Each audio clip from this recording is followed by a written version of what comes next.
Hey guys, this is going to be a few part video here. What I'm doing is some work on a buddy's car. It's a Suzuki Aerio 2003. At the moment we're going to be doing the spark plugs to start with, and then we will be going on from there to other things. I will try and film the process as I go. There's been lots of things done on this car.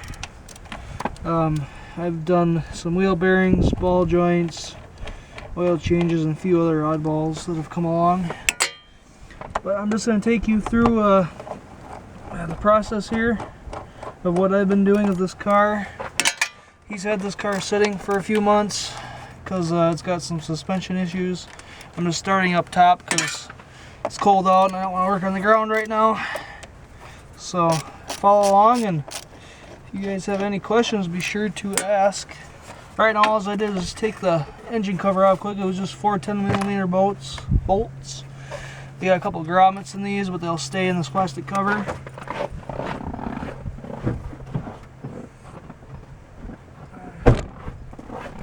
Now we have that off. We can see we have, let's see if you guys are in frame yet. These are the coil packs. It's coil over plug, COP ignition. Injectors are along here. This being a 4-cylinder, it's fairly straightforward. We'll just do each one as we go along here.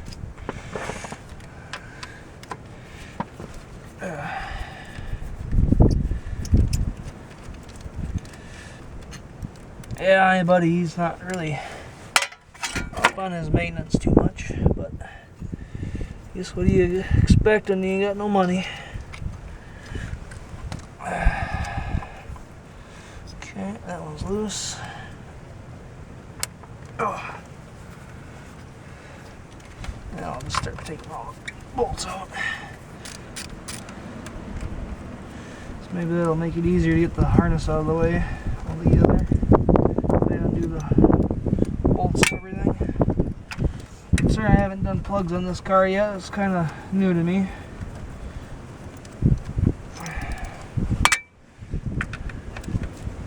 All these are 8mm bolts. That plastic cover was the same.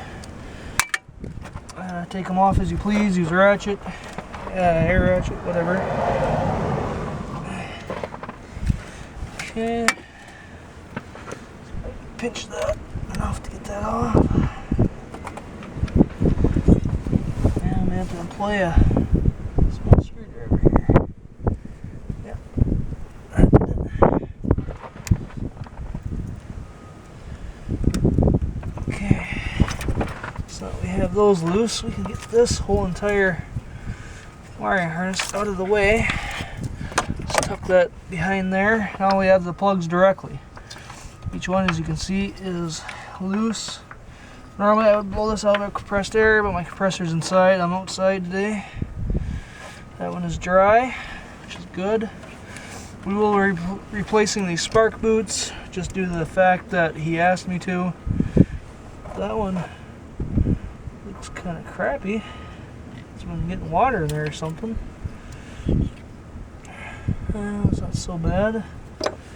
The wells look pretty decent, so there's no oil down there. That's good. I'd hate to have to get into that job on this car, I think. Alright, I think we're going to pause it here, and I'll come back and edit all these videos together as we go.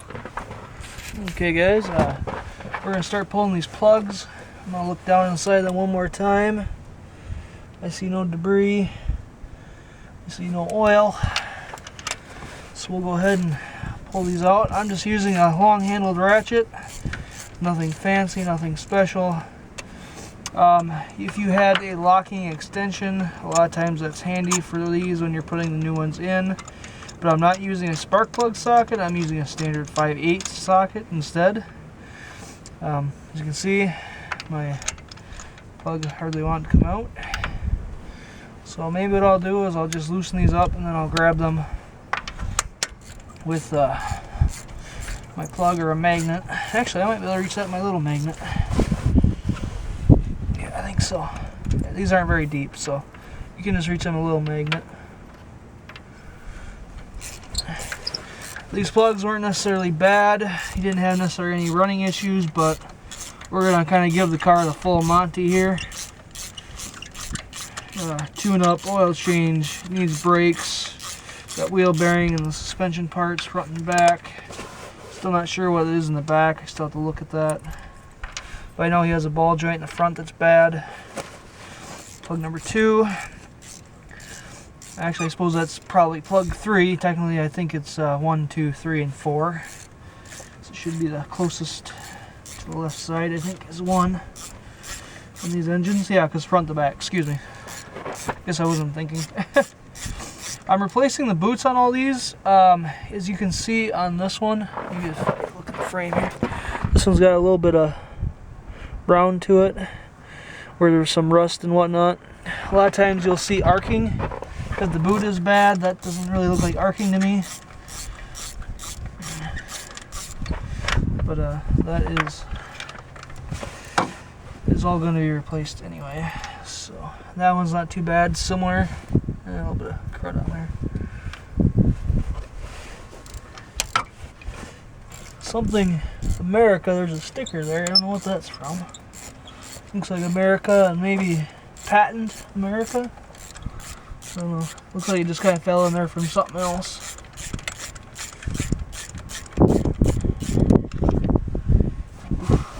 My leg's killing me. Get on there.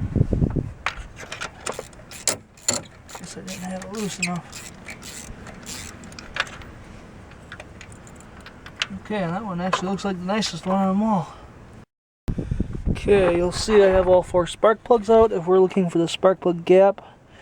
Normally we can look at the front of the car. Let's see here. That is not what I'm looking for. Hey, sorry about the video being cut off. That one will be a little short. I'm going to edit these into one. Where I am with the Suzuki Aerio project is I've brought in the COPs, or coil over plug, your coil. This is your spark plug boot. Excuse me, didn't mean to flip you off. See here. What I'm doing right now is I'm replacing the boots on each individual coil pack, or coil as you might call it. Probably not really a coil pack. All you have to do on these ones is twist it to break it free, then pull to the side. They come out. You'll see there's a little spring in here. That's what transfers your electric pulse from your coil down to your plug. I don't know if you guys can even see in there. You might be able to see what I'm talking about. Anyhow, that's what contacts your plug and sends a surge down to it. Normally, a lot of times what you'll see, depending on the model, vehicle, such, these can get hairline cracks in here and they'll arc out to the cylinder wall, or the plug well, or they will arc from there and they'll arc onto the plug. You'll see burn spots, usually running either vertically or horizontally. Most of them will be running vertically. These are not always needing to be replaced. Replace at your own discretion. My friend, he wanted to replace them just because we were there. That's his choice. These are not cheap parts. These can be 20 bucks a piece depending on where you buy them and for what vehicle. The part number for this car, this is a 2.3 liter 4-cylinder Suzuki. This is the part number for this boots. They call it coil on plug boot. SP9 or SPP91E. It's an intermotor part. I bought these at a local parts store. You can buy them on Rock Auto if you wish. Your choice. Now all I do is I just put these ones back on this end. Nothing extra. Just put them like normal. And this end though, what I normally do is I take a little bit of dielectric grease. It's just grease meant for electric components. I just put a touch inside there, so once I slide the plug on, it'll go inside there. It'll make this boot release easier, as well as help protect against corrosion in the contact area. Then also I like to put just a very little touch on each pin on here. Doesn't have to be much, because you don't want to fill the whole thing with freaking grease, but just that little bit is all it takes to protect that. And we do that with each individual coil. I do it with other things too, that dielectric grease, but that's what we're going to do. Be sure to have this area clean for when you bolt it down. Sorry if I'm saying or a lot. I gotta break that habit. Or excuse me, I have it on the wrong side. You want this side. This is where it contacts the block and gives it a ground, as well as the wiring gives it a ground, but it's nice to have both areas clean.